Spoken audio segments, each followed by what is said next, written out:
मार्गदर्शक शिक्षक श्री ललित गुरे सर। मी आज फॉर्म्युलास व्हील बनवलेला आहे, कारण की याच्यात फॉर्म्युले आहेत आणि शेप्सचे नाव आहे। सगळ्यात पहिला आपल्याची शेप आहे स्क्वेअर। स्क्वेअरचा एरिया आहे साइड स्क्वेअर।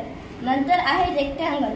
रेक्टँगलचा एरिया आहे लेंथ मल्टिप्लाय ब्रीथ। नंतर right angle triangle. Right angle ट्रायंगलचा एरिया आहे 1/2 multiply product of making right angle. नंतर पॅरलोग्राम। पॅरलोग्रामचा एरिया आहे बेस मल्टिप्लाय हाईट।